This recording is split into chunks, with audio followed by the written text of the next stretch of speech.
evening, Andrew. Good evening. That's a lame opening. Oh, I was being polite.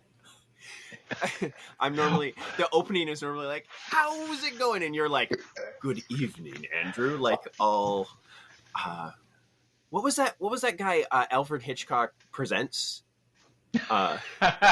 Good evening.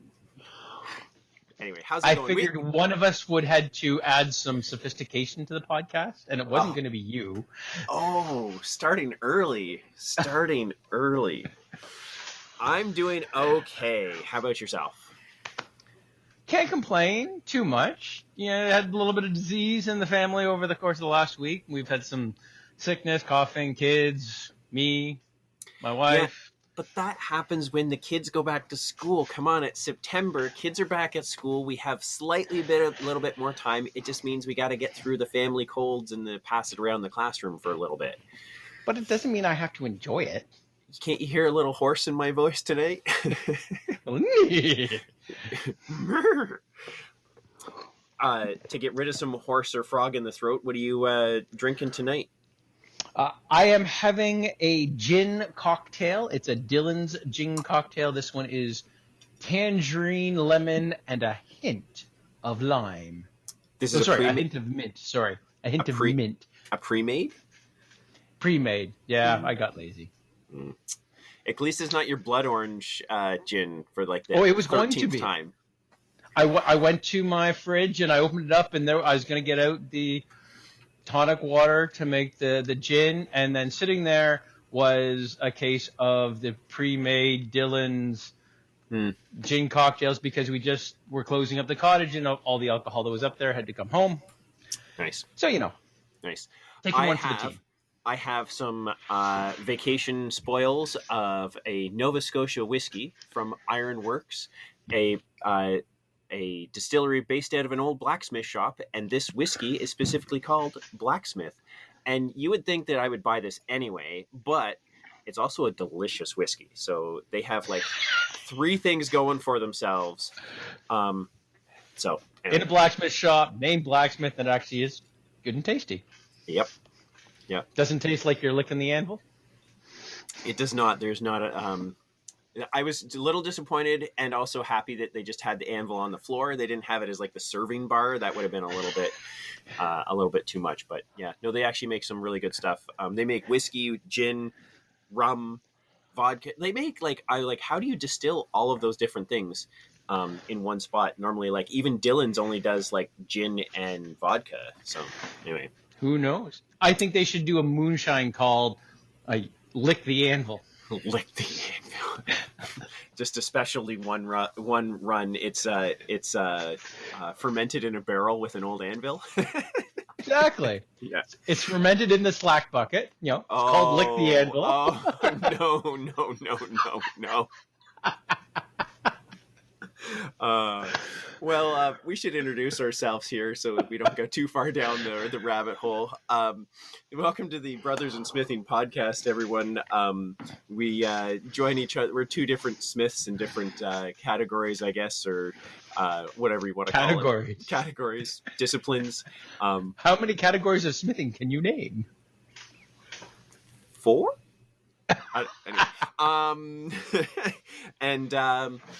So we have challenged each other to make something creatively once a month for the last 3 years, and we love the challenge of it, the creativity outlet in it all, and we decided that we would record us making fun of each other because we think it's funny and you might too. So and if you don't, it doesn't matter because we still think it's funny. Yeah. And it's funny that you're listening this far. So anyway, you want to introduce yourself first today, or? Sure. My name's Kipling and I am the owner operator of Tapley Tinsmith. I am the tinsmith, coppersmith of our Brothers in Smithing duo. Do you have a nugget? Oh, sorry. I will do the nugget right away. My nugget is I just learned what the Magna Carta translates to. So I was reading with my daughter. Yeah, I know, random. Told you, it's a nugget. Okay. I was reading with my daughter. She's learning to read, and she's getting pretty good in that. and she's into Carmen Sandiego right now. We found a little graphic novel, and Carmen Sandiego is protecting the Magna Carta from Vile, if you know your Carmen Yeah. Sandiego Yeah, history. yeah, yeah. And of course, they give you information about what country they're in and stuff like that. And they talked about the Magna Carta, and it's Latin, Yeah. shocking, but stands for the Charter of Liberties, Oh, the Great Charter of Liberties. I'm like, ooh, I didn't know that. there you So I learned that. go. And my daughter learned how to read the word democracy and archbishop and all these words that she'd never seen before. Well, my name is Andrew, and I'm the blacksmith side of the Brothers in Smithing, and I'm the owner-operator of Deer Run Forge. I guess you could... I said I'm with Deer Run Forge in one of the podcasts, and I was like, with Deer Run Forge? I am Deer Run. Anyway, beside the point. I could argue you're always with yourself. You could. And I'm going to go with a nugget of, not wearing appropriate footwear for smithing, I do enjoy wearing Crocs around the house, and I have most recently bought the Crocs with the closed-toed because I occasionally step outside and grind something outside in my front patio because I can't do it inside. I've gotten sparks in the holes of the Crocs, and I burn holes in my socks. So I've gone through enough socks that I think it's worth investing in the closed-toed Croc. Anyway. But no gibbets. But no, I could, I guess, put gibbets in. Gibbets, yeah. Gibbets. My children are trying to teach me the right word. I keep like gibbets, glibbets. Yeah. Yeah. Gibbets. No. But then, if you were grinding and the sparks hit the gibbets, then they'd get all batty fanged. So they do.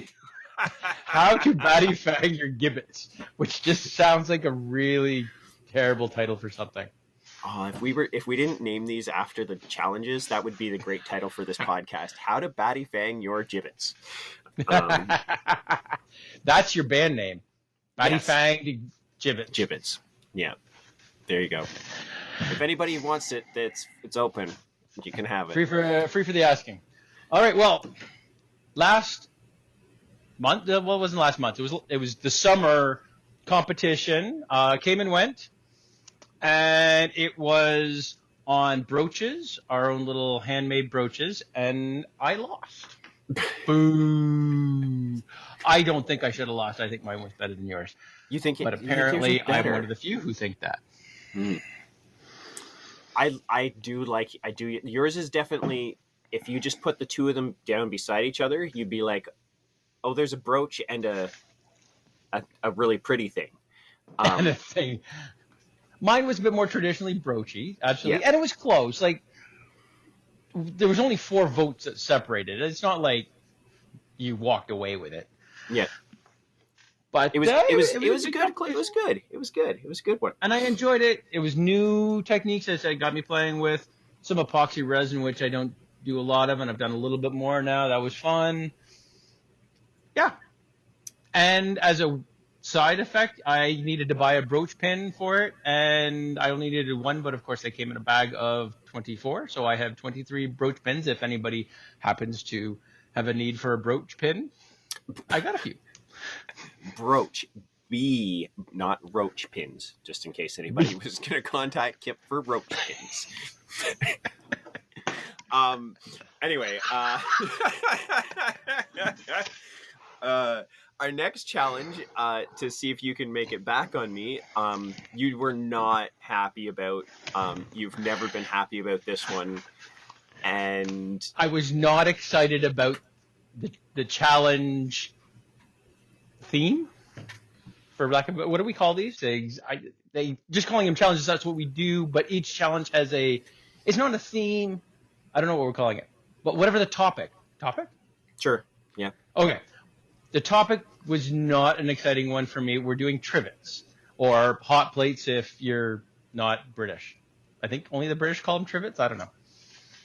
Do you call them trivets? I call them. I think the metal ones I call trivets. I think like a hot plate. I think of a quilted corkboardy type thing. Yeah. Yeah. Yeah, that's fair. And maybe that's something we probably should have looked up is the definition of a trivet versus a hot plate. Nah. Whether they're hot plates or trivets, we that's what we made. And my biggest concern, of course, was the thickness of my material. I work in thin sheet metal, and it has to support a pot. I also tend to work in metal that conducts heat fairly well, aka copper. Not ideal for a trivet. Not the heat distribution thing that you want. No. No. But I sucked it up and I made a trivet. And I'm happy. I'm happy with my trivet. Why are you laughing at me? Because you're like, I sucked it up like a big boy. I did. I'm a big boy. I'm a big smith.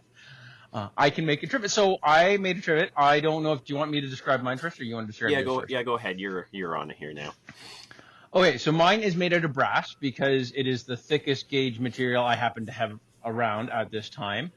It's actually fairly sturdy. I'm super happy with it. I I cut it, shaped it into a Celtic knot, and then I put feet on it to raise it off the table a little bit, and also, sturdy it out a little bit. And I imprinted just sort of a random pattern that's more in taking with sort of New Mexico area tinsmithing sort of styling. Okay. Yeah. And so it looks like a Celtic knot with some New Mexico patterning. It's pretty awesome. It looks nice. The pieces, I'm looking at it, and it seems to have like 4 different arms to it, I guess you could call them. Yeah? Yes. Are those separate? Like they're not connected along the outside? No, they're not. So if you know your Celtic knotwork, it's a style of Celtic cross, and then each arm flares out with a loop at each end, and those loops are not connected, and it made it quite wobbly. So to compensate, I made the feet, and I soldered the feet on either side of that gap, so it actually stabilized it, and then I put one foot in the middle. That's what I'm looking at, yep. And it sits really nice, and it holds a pot. And I made a little video of it earlier on after I just finished it. If you had seen it, it was a triveting video. That's my dad joke. But yeah, it worked out well, and I'm actually quite happy with it. Good. And Good. You? So trivets are a thing that blacksmiths make, and because they're generally 3, and you make 3 things, you forge weld them together, make the little scrolls and loops, and it's a common blacksmith thing to make. And I've always wanted. What do you mean there are 3? Like three circles, and one comes off of each leg. That's the trivet. Like I always thought that's why they called them trivets, because they have 3 legs. I don't know. Could be. I don't know. Anyway, so it's generally 3 scrolls, and makes like the triangle thing, one on each arm. And it's a common blacksmith thing to make. Forge welded or riveted or all these different things. And I've always wanted to make one. However, when it comes to these challenges and what we do with Brothers in Smithing, I didn't want to just do the traditional blacksmith stuff. I just didn't. I found that it wasn't. I didn't think it was going to be good enough to win against whatever you're putting out, and I just didn't think it was challenging enough to push my creativity that way. I still want to make a traditional trivets, but this time I was kind of thinking of what shapes I could use and what would take up a lot of, because if you think about a circle, what's going to fill the inside of the circle if it's not going to be scrolls? And I started thinking about crosses and X's and everything like that. And I came up with the idea of like dragon scales or... that would be cool. Yeah. Tell me you made dragon scales. I didn't make dragon scales. Oh. But I was thinking if it was a dragon, then the dragon scales would fill in that piece. Kind of like the dragon I did on my dragonfly. I made a metal dragon and dragonfly and put it... I guess chiseled in a dragon into it. And that type of vein was my original thought. And that would be awesome wicked. I just don't think it was the amount of work for it was not possible this month. So with that idea of like what has scales but would be in the shape of something that would hold food, I went with a pineapple. Has that dragon scale type, you know. Yeah, not nearly as cool as dragon scales, but Not cool, but food item and whatever. So it I makes sense. yeah. So I took 1/8 inch flat bar by 3/4 inch wide, turned it up on its end, and shaped it with a pineapple. And took some I don't know, what do you call it? Mesh, wire frame, Yeah, wire mesh. wire Did you make mesh. the wire mesh? I did not. It comes that way. It's one Oh. inch squares. And the circle part or the oval part and the wire mesh was a little difficult to get to line up, but not horrible. But to get the leaves of the pineapple to have the, I don't know, crescent shape to it, was fairly interesting, because it not only has to keep the crescent shape on both sides when you spread it, but also has to stay non-twisted, because as soon as it twists, then it changes the thickness here, And it won't and lie it doesn't flat. sit flat. So that became a problem in my welding abilities. I'm not a great welder or metal fabricator in that sense, so I But think it's coming. it's coming, and this was definitely a challenge to do because the fixture points on it were not great, and I think I could spend, if I was when I make more, I will have to spend more time worrying about Bit of the welding foreshadowing there. than I did, yeah, for sure. So, but a little bit of grinding gets them to sit flat. I haven't. I was going to say, you can't have a wobbly trivet. No, and I think it looks cool if it was hanging on the wall, like while you're not using it. I think it would look cool sitting on a table while you're not using it. Double duty. Double duty. So I definitely, once I came up with the design, I looked at it, and the materials don't cost that much, and I'm jealous about that. I think that this can be a marketable item. So I've already made 2. Okay. And I have the materials and stuff to make at least another 4. So it is definitely going to be a one that I'm going to try to get the process down and have it available for our craft markets and stuff. So did you make a jig for the fronds on top? No, but I think I might have to. If I was to, again, doing that many more, I think I might just take a piece of flat bar with a post and weld it into about the angle that I want, and bend them all. Although the 2 that I have, the fronds or the leaf pieces came out completely different. One is wider and one is higher, and I think they both look like pineapples, and that sort of variability in it, if people wanted 2 of them, I think is kind of cool. So I don't know whether I want to go too much of a jig fixture thing. But if you had a jig just to make that right taper shape, then you can alter the length of the sides, so you could always make them a little bit different, as long as the beginning angle was about what you wanted. Yeah. So yeah, I'm happy with the way it turned out. I have absolutely no idea how our adoring public are going to look at this one. Yours is very, I think that yours is going to have the color pop again. Like, you tend to win with the, like, people, our dragonflies, to go back to it, people are like, oh, I love your brass dragonfly, or your, and like, everybody just loves. A lot of people said, I want your coloring, aka my coloring, with your pattern. Yeah. And that was very, very common. You're right. So yeah, it's tricky because I think mine is classier.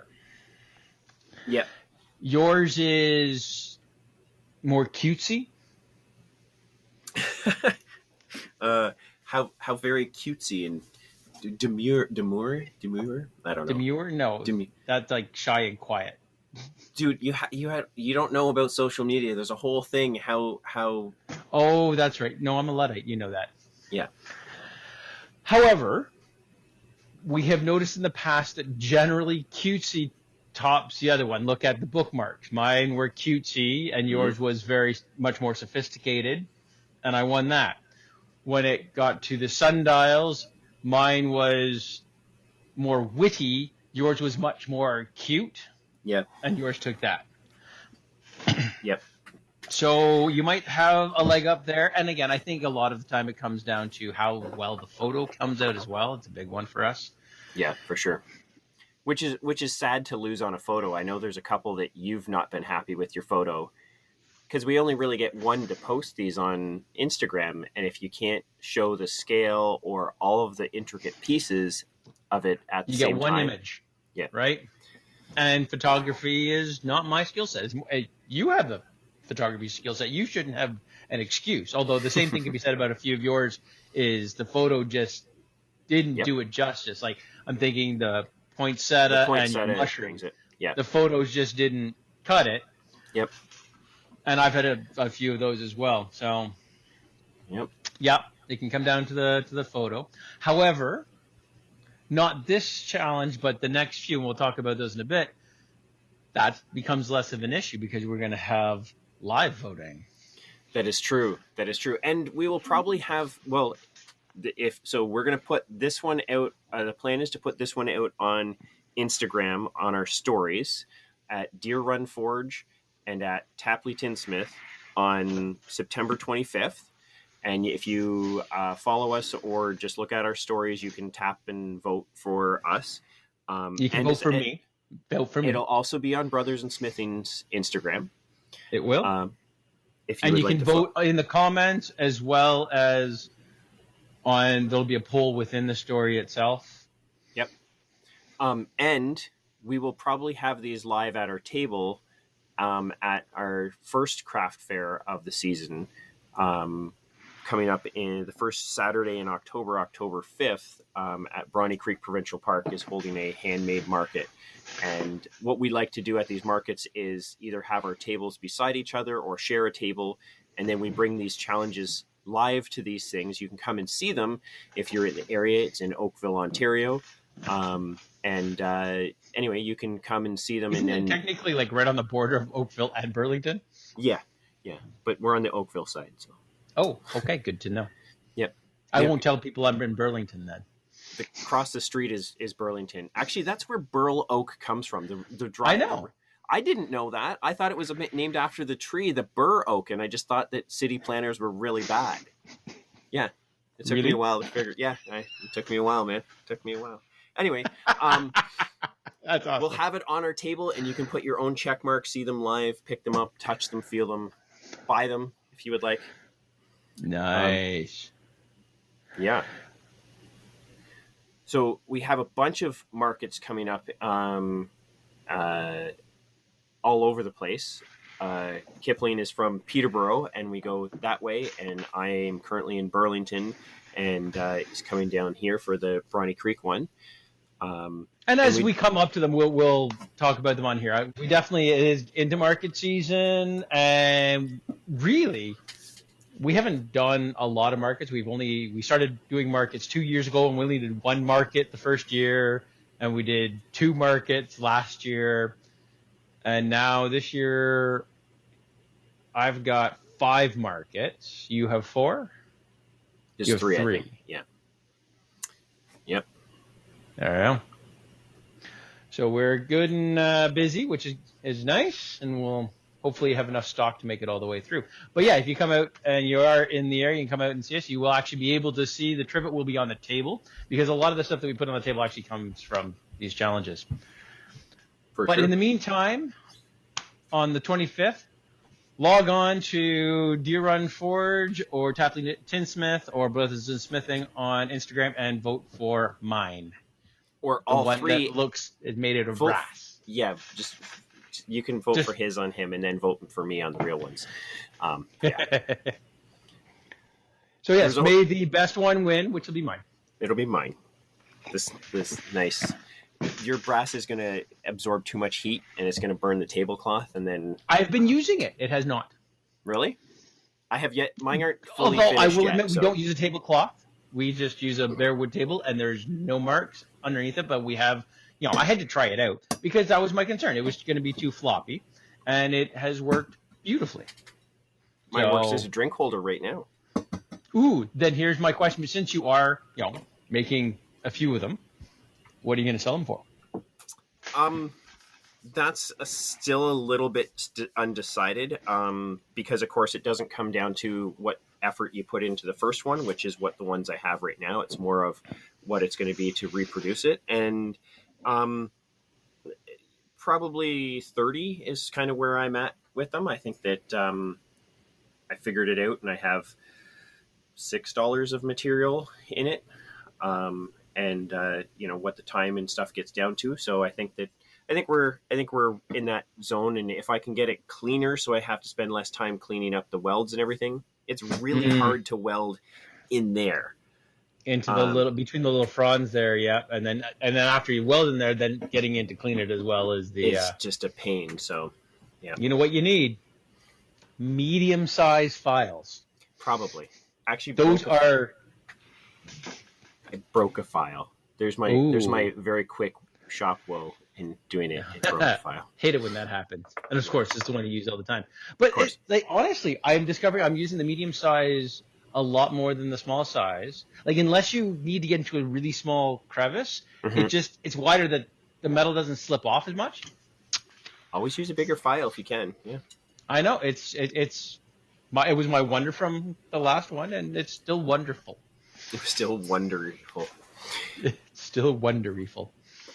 Do you want to do the new part? Can I do the new part now? Can I do the new part? Can I? Let me do it. Okay, cool. So I wanted to do a new thing where I just ask a random question, but more about our work-based stuff than random stuff. So I'm gonna the first question I'm gonna start with, because I had this thought the other day, is there a piece of something that you have made, like as a tinsmith, that you use almost every day, and not necessarily a tool, but more of like an everyday household item, like a spatula that you use in your kitchen, or a pot holder? I don't know, just something that you needed something. Like a trivet? Like a trivet. You needed a trivet, and you put it on, and that trivet sits on your thing all the time. Can I do a 2 answer? Sure. Because the first one, and again, I think it's the first thing that I made and has been used, and I get that, like, wow, that really worked and it looks awesome, but we don't use it very often. It's the wall sconce. Mm-hmm. And we don't use it very often because it tended to use it when you have a power outage, right? Or if it's Earth Day or something like that. And just, seeing how well they work just kind of blew my mind, how well it reflects the light from the candle. And then I do have now a couple that I gave back to my sister for her cottage, and the power goes up at her cottage a lot more frequently than it goes out here just on the outskirts of Peterborough. So they do get used there a lot, but I don't see them. Okay. So I'm not seeing them every day, and you don't use them every day. The other one that I would say, and it's not, again, something that is useful, like cookware or something like that, is the water fountain challenge piece that we made. Again, this is pre-making podcasts.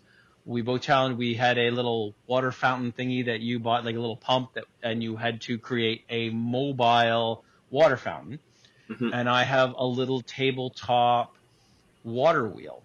Has a little sort of antique Victorian-looking cottage, and then a fully functional water wheel. And it was an interesting thing for us because when I built it, I needed a base, and I kept going to like Value Village and secondhand stores looking for a wide dish that I could put it in. Never found something particularly perfectly, and I ended up using the serving dish that my wife and I were given as a wedding present from cousins of mine, which my wife was not overly happy with. Always excited about, yeah. About the right size. It was a little bit too small, so water splashed out a little bit, so it kind of sat off on the side. But of course, they had it in there, so we couldn't use a serving dish, and she was not happy with that. Although she liked the fountain. And then she's gotten into pottery, as you know, and we've talked about it on this podcast a couple times. And she got to the point where she can make a large size dish, and I gave her some dimensions, and she made this great pottery dish that is glazed not on purpose, but half blue, half brown, and it just lines up perfectly. So the cottage, the water wheel building, is on the brown half, and then the wheel is actually spinning on the blue half, and it fills in with the water. And we got it all set up, and it sits just beside our dining room table, and it's just fun to plug it in and see it, and I love it. How often do you actually plug it in? Good question. I would say I would plug it in maybe every 2-3 weeks, not all the time. Or if somebody shows up, we show it off or play around with it. Cool, yeah. cool. But it's cool. That's mine. So what would be yours then? Very early on, I had a piece of wrought iron. I love working with wrought iron.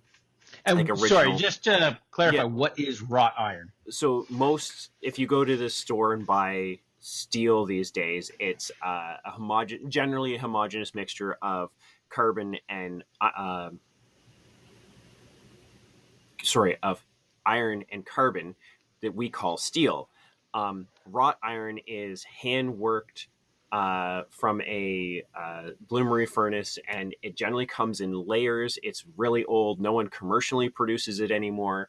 So generally, like, just as an old example, wagon tires, really, really early wooden ones, sometimes have wrought iron tires around the outside. It's a common source for it.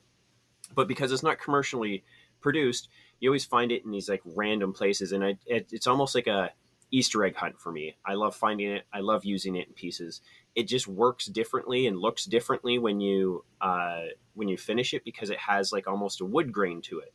So, but it is problematic because it's a bunch of little pieces of metal that have been squished together, and it can split and separate just like wood can split, and then it becomes problematic. So I had a piece early on, and I was working wrought iron, and it split, and I didn't really like it, and I kind of fixed it, and I turned it into a hook, and it wasn't really good enough to be sellable, and I held it for a while. But every night I take my watch off, and I wanted something to hang my watch on, I turned this wrought iron piece into a hook that would be wide enough to just hold my watch, and I use it every night. I put my watch on it, and it now has like the wear pattern that I throw my watch on and stuff. I don't know. It's just one of those things that, like, it had history, and now it has history from, like, I've probably been using it for 5-6 years, just throwing my watch on it every day. So that one I really, really enjoy. And was the light switch a challenge? Did we do a light switch challenge? It was. We did a light switch challenge. I was chipmunks. Right. So I make mine a deer tail, and you flip the deer tail on and off, and it is the main light in my above my workbench. That's how I turn my light on above my workbench, is this deer tail. So you flip the deer tail. You flick a deer in the tail. You flick the deer tail down, and the light goes down. You flick the deer tail up, and the light goes on, and it makes me giggle about 9 times out of 10. So those two things bring me much joy, and things that it's funny that yours are more decorative pieces and mine are functional pieces. I don't know what that says about rear us. Rear end of a deer is not artistic? No, it's artistic, but it's a functional art. It's artistic? Artistic. That was close. Do you want to do your thing now? The eggels. Do you want to do your eggel? We can do the eggels. Is that our esoteric eggels section, where we talk about something that has nothing to do with our work whatsoever, random bits and pieces of our random lives. This week, your favorite recipe that you can cook. Mm-hmm. Not that you're going out to Eastside Mario's or wherever and ordering something. No, you have to be something you can cook. Because, both of us can cook. I'm not saying we are chefs extraordinaire, but your sausages need some work, but Oh, that was early. Don't even start. Story for another time. So I'm a hunter. So I deal with a lot of wild game. And it's one of my favorite ways to make it now is we keep all of the little ends and like onion skins and celery tops and, all those little bits. Yep. Carrot skins. Throw them in the pressure cooker. Okay, because meals tend to be quick with little kids and such, or smaller kids. So throw that in the pressure cooker. Okay. While that's pressure cooking, I get the meat. Generally take either stewing meat or even a roast and cut it up into some nice stew meat size. Put some seasoning, salt, and pepper on it. And just let it sit there, kind of like a rub on the meat. The stock doesn't take long in a pressure cooker. Pull that out, strain it. A little bit of salt. Don't normally do a lot more else to it. Put the meat in and pressure cook the meat in it and serve it in the sauce. So we put it in a little bowl. Again, Wife's a Potter has the little mugs, the little cups. Serve it to the kids in the little bowl in the like steaming hot juices. Ooh. Oh my goodness. It's like an au jus sauce type thing to it. That does sound very nice. It is real. I had a piece the other day that I swear almost brought a tear to my eye. It melted buttery in the mouth. And like my kids, I normally cook enough to have a meal and then some leftovers. One, the kids are getting older, so they eat more food. But two, I've yet to make enough of this that it's lasted to leftovers. It just doesn't. It's so good. Oh no, your kids are around the same age as my kids, and if my wife wants leftovers for lunch, she has to take those out before everybody eats. Mm-hmm. Mm-hmm. Yeah, sounds good. You maybe add, just a little recommendation, bit of herb de Provence on there. I'm not putting herb de Provence on it. I'm just not doing it. It does sound wonderful, and I've had some of the wild game that you've cooked, and it's fantastic. So, yeah, hats off. I haven't had that one. Kind of feeling left out. Maybe the next time I'm up on this weekend, I'm coming up to do some demonstrating for you. I would love to try this little there you go. delicacy. Wild meat au jus. What would be your favorite recipe?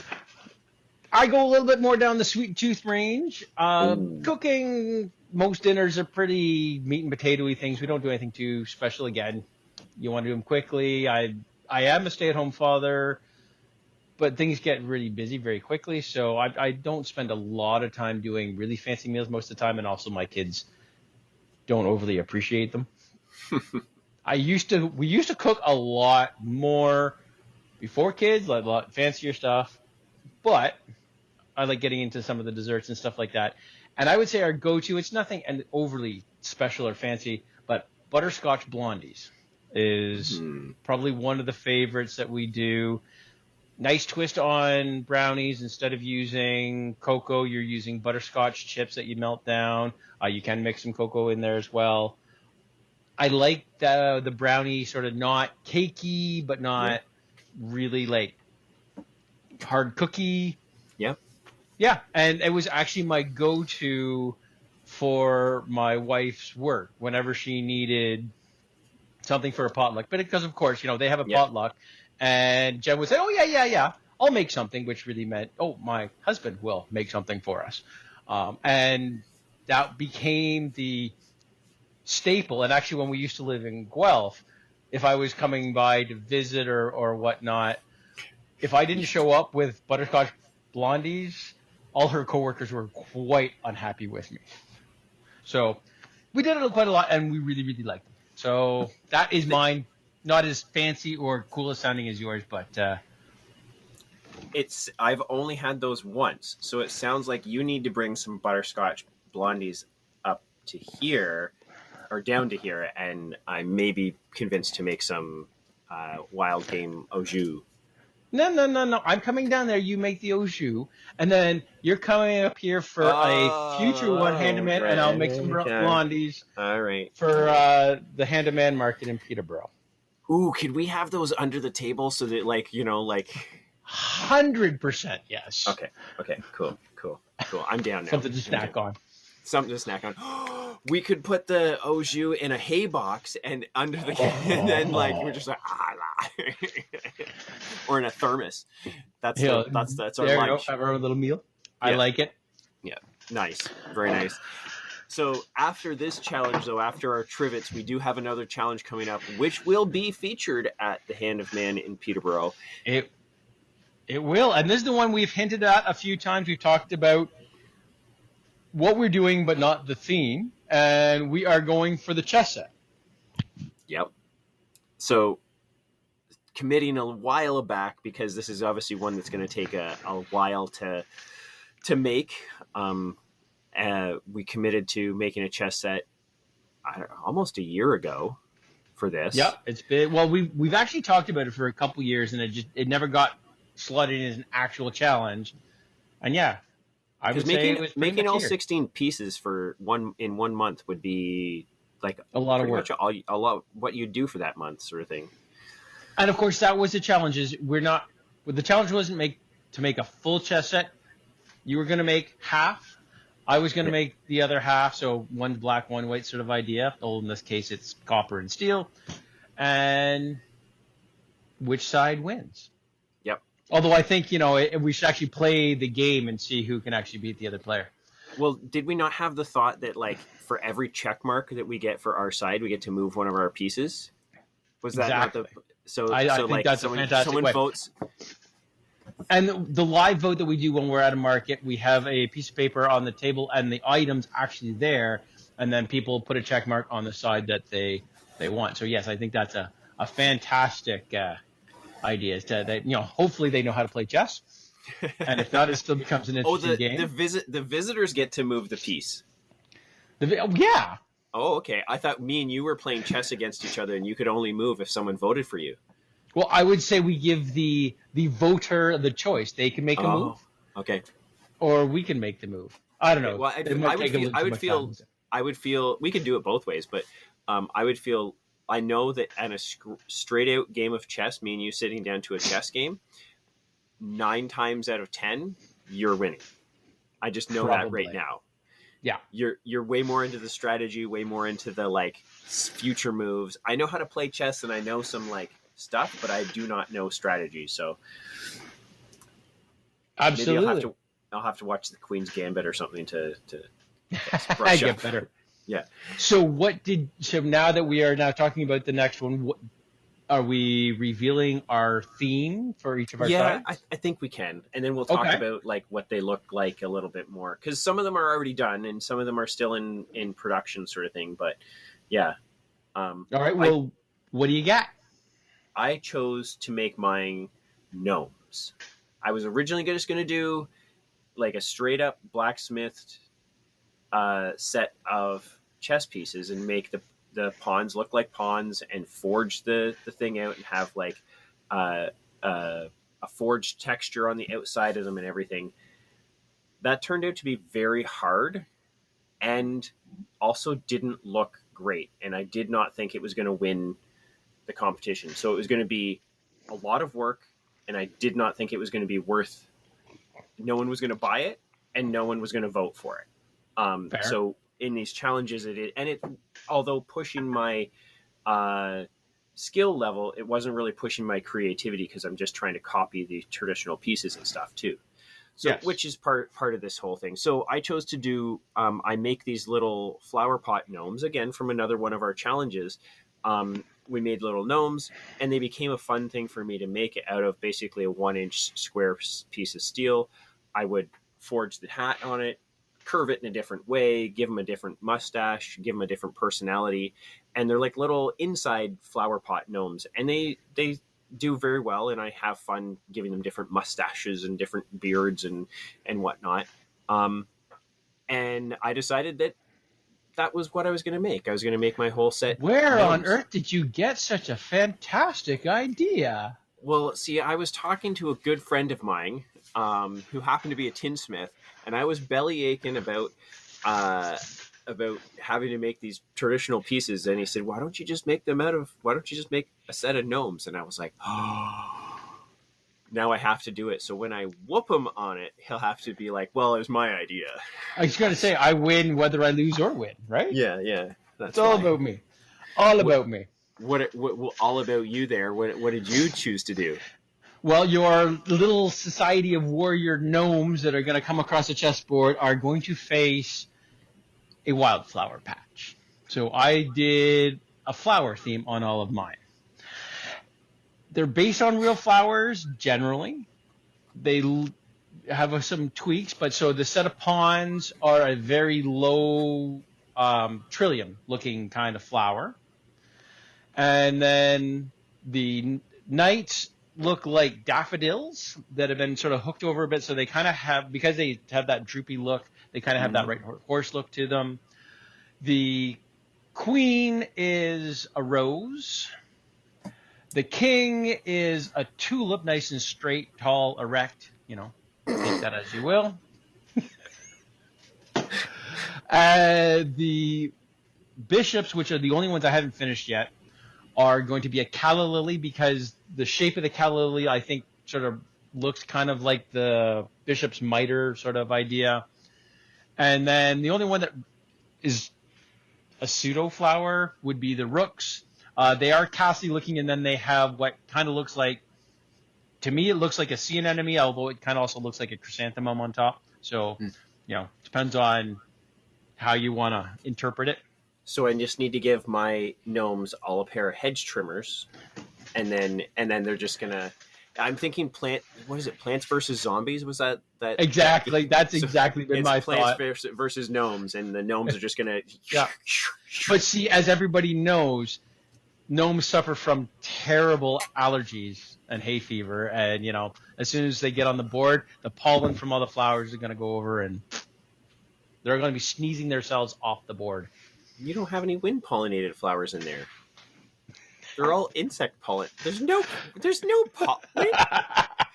Call yourself a past park ranger. So I've got a couple more left to do, and then I actually went about and I made the full 32, just because I started that way, and so I'm actually using a bit of paint on mine as well. So I've got a blue set and a red set. So if you wanted just to play with flowers and you didn't really like gnomes because they're smelly, and we got a whole flower set. I'm just hoping that for every vote that you get live on the gnomes, I get 2 votes, so I might have a chance of beating you. And I'm going to give them all hedge trimmers to just... That's okay. My flowers are made of metal. They're not going to cut through very nice. Yeah, but the hedge trimmers will just be like tin snips. It'll be fine. It's little pairs of tin snips in the front. It's just a row of tin snips with my pawns. There you go. That'd be a awesome. Dangerous sight. Yes, it would. Well, we'll have to visit that one next month after all this is done. You are actually coming down to Bronte Creek this coming weekend. Yes, I'm doing. You have your Harvest Festival at Bronte Creek Provincial Park, and I'm coming down to just do some tinsmithing demonstrations. So if anybody's around and want to check out and see what actually I do, if you're unaware of what a tinsmith really does, come on out. I'm going to be making some little buckets and doing some other stuff. I actually, for your Harvest Festival, you had asked for a scoop. And very nice. They can't see it, but here it is. Nice. A nice, beautiful tinsmith scoop. Think of it. This one kind of looks like a skinny dustpan because of the size and the parameters that you gave me. But we'll have that. Yeah, we'll do some fun stuff, and I'll have a few of my steaks there, and I'm going to have at least one of the tinsmithing machines that they invented in sort of the early to mid 1800s. The one I'm bringing down is going to be a Jenny or a burring machine. Nice. So yeah, come on out, check it out. We're there from 10 to 4. 10 to 4, yep. 10 to 4 on Saturday and Sunday. 28th and 29th so September. So yeah, and then our the handmade market in Bronte Creek will be the following weekend on October 5th. So, but by that you time, can come down and actually buy your stuff. They could, or vote in person on our trivets if they are for the trivets, which will be posted on September 25th. So. Lots of stuff coming up and doing, and we're going to get pretty busy with these market seasons. So I'm sure we'll have lots of more updates and stuff in the next podcast next month. Ooh, important question for you. Mm-hmm. Because we're posting the trivet on this Wednesday, so the 25th. Yeah. And we're doing a live vote of the trivet a couple weeks later. If one of us wins the online vote and one wins the live vote, Is yours for But sale? mine will be for sale. So then that's the tiebreaker. It's always been. That's the third one. Yeah, but usually the live vote and the online vote is going on at the same time. This will be the first time that they're separated. We can tally if you want. If you want to Oh, tally, I know. it was always the winner of the live vote, right, gets a point. Yeah, Winner of the online vote gets a point, and whoever sells theirs first gets a point. gets a point. But then at the end of the live vote, because we always post who won at the end. Ooh, true. Yes. Right. We would have that full tally, and we don't have that full tally. So technically, like, I could win the live vote, and then we would say, "Hey, I'm the winner," and then 2 weeks later, week and a half later, So you could win both the sell it and win the live vote. So why don't we then, in the stories, you'll see who wins the online voting, but then we'll post a thing if you want to see these and vote in person. Come out to the Oh, wise man! Wise there man. You go. There we go. There we go. So we'll see who wins that one, because it'll of course be the best one, which is mine. But I was actually just looking at our stats. You are overall winning the number of challenges, and most of the time you are ahead in the number of challenges you've won. Like, I've come up and tied. I think I might have been ahead once, but if we're not tied, generally you're ahead. When it comes to live votes, I win more frequently. So we have only had, because we've had four live votes that we have tallied. Mm-hmm. I've won 3 of them.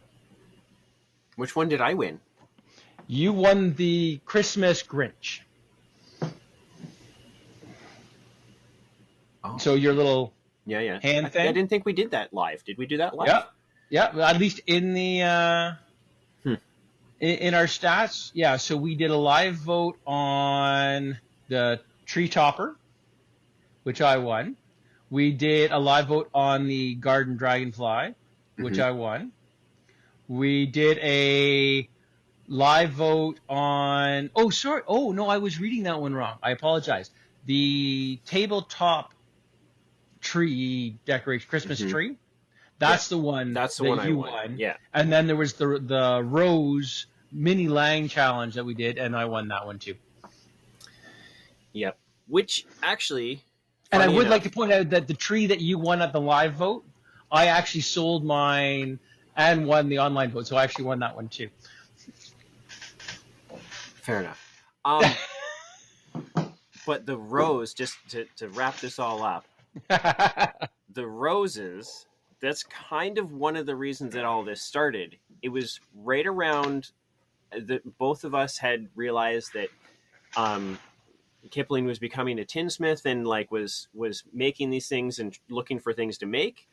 I again was becoming a blacksmith and trying to figure out, rose. And these are things that both of these things make. And we both inadvertently didn't talk to each other about this and made one at the same time. And we posted them on Instagram. And we both posted them on Instagram, but didn't put a vote up for them. And yeah, it was one of those times. It was like, oh, I think mine was better. Oh, I like this piece about mine, and back and forth. So. And we had never done an official rose challenge, and we were looking for something on the table because that was the same one that we had been doing the Christmas tree decoration thing. Yeah. And mine had sold, so we couldn't. As soon as one sells, we can't do the live competition anymore. And we both had those roses, and I won that one too. Wait. If I have multiple pineapples, we can obviously still do the competition. As long as you swap them. But I still get the point for selling the first one, right? You get the point for selling the first one. You've said it recorded. It's recorded. Just absolutely. It's always been that way. Okay, I'm just saying. Normally, there's only one. That's what happened with the roses too, because we both had like 2 or 3, and then I sold one, and I'd move one, and you sold one, and I'd move one over. Yeah. There's a precedent. Okay. Just checking. If I sell my trivet, however, then the competition is over because I only have the one. Because you suck and you're going to lose. Mm-hmm. No, I just made perfection, and there was just no repeating. Oh. That's great. You made perfection. I'm still going to win. So, yes, please log on to Instagram, check out Tapleyton Smith or Deer Run Forge or Brothers in Smithing, and do vote. We honestly don't care who you vote for. We just really want people to vote. But if you are wondering who you should, that's me. Because we always vote for the villain. No, we like our villain to win. We don't want any pity votes, though. So don't vote for Kipling just because you pity that he's behind by a few. Don't pity him. Vote for your favorite. But also remember that mine is completely made by me, unlike someone who bought wire mesh to weld into his. Did you make the brass? Did you Did you make the steel? Come on. Let's not. Did you make the solder? Hand mixing the solder. I hand mix my own solder, and scraped off tree resin for my flux. Yeah. 100%. All right, but yeah, please check it out. Vote in the comments, and if you have any ideas of future challenges that we might be interested in doing, please write them in the comments because we're always looking for new ideas. We love to hear from people. For sure. And come out and see us if you're around in the areas. We'll be back and around the province this next little bit. So we got a few stops. So thank you very much, and we'll chat again later. See ya.